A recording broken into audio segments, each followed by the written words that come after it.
เรียนท่านประธานในพิธีและคณะผู้มีเกียรติทุกท่านดิฉันเด็กหญิงวริษาขังวิชานักเรียนชั้นประถมศึกษาปีที่6โรงเรียนบ้านย่างน้อยมื้อนี้รู้สึกเป็นเกียรติหลายๆที่ได้มีโอกาสมายืนเว้าพญาในหัวข้อ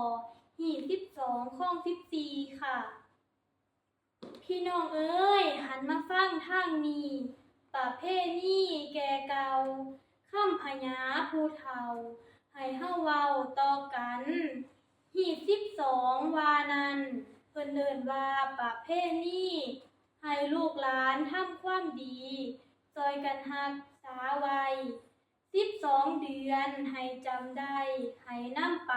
สืบสานต่อเดือนที่1นั่นเนาะเพิ่นเอิ้นว่าบุญเข้ากรรมนำจิตใจให้รู้ผิดให้คนเฮาคิดบาปดี2เดือนยีมีบุญคูณล้านพากันขนข้าวสารมาโฮมกัน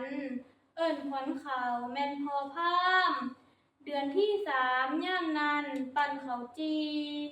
เดือนที่4บุญพระเวทฟังเทศน์ยาว3วันเรื่องพระเวสสันดรนั้นให้รู้อดทนอดกันมีเมตตากรุณา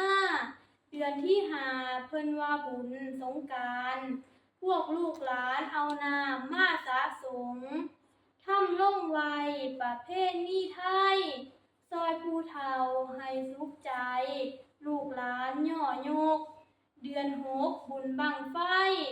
ยิ่งขึ้นไปเทิงฟ้าขอฝนฟ้าตกต้องลงมาซอยให้หน้าเขางามเดือน7บุญซ้ำหะสะล้างจิตใจให้สะอาดผ่องใสล้างบาปชำระกรรมให้ทำแต่ความดีบ่มีทุกข์ต่อมานั้นก็คือเดือน8บุญเข้าพรรษาพระสงฆ์อยู่ในวัดในว่าบ่ไปหาเหยียบย่ำพืชผลผู้คนได้ผลผลิตตามมานั้นก็คือเดือน9บุญเข้าประดับดินมีการนำของกินหมากไม้ข้าวหวานนำไปไหว้ดวงวิญญาณเอิ้นว่าฮอเขาน้อยสรรพสัตว์ใหญ่น้อยเปรตภพภูมิผีต่อมาก็มีประเพณีเดือน10บุญเข้าสากผู้อยู่คิดฮอดผู้จากฮอเขาน้อยขอฝากไว้หัวไห้ปลายหน้าเดือน11บุญออกพรรษาฟังเทศนา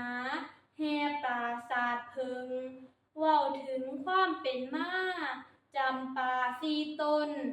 เสริมศีลธรรมในใจคนให้หูหีดข้องต่อมานั้นก็คือเดือน12บุญลอยกระทงกาบกล้วยใบตอง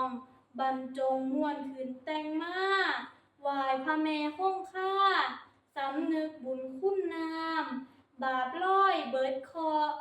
หีดข้องนั้นแม่นหลักคำจุนคนไทยให้มันคงให้หูหีดหูข้องบ่ให้ลืมภูมิปัญญาของปู่ย่าตายายเฮาลูกหลานให้หูไว้ประเพณีต้องสืบสานแม่นสมัยเปลี่ยนผันผ่านก็ให้รักษาคงไว้ตั้งแต่อดีตขึ้นหลังเว้าสู่ฟังเป็นคำสอนตอนพญาเพิ่นพาเว้าพี่น้องเอ้ย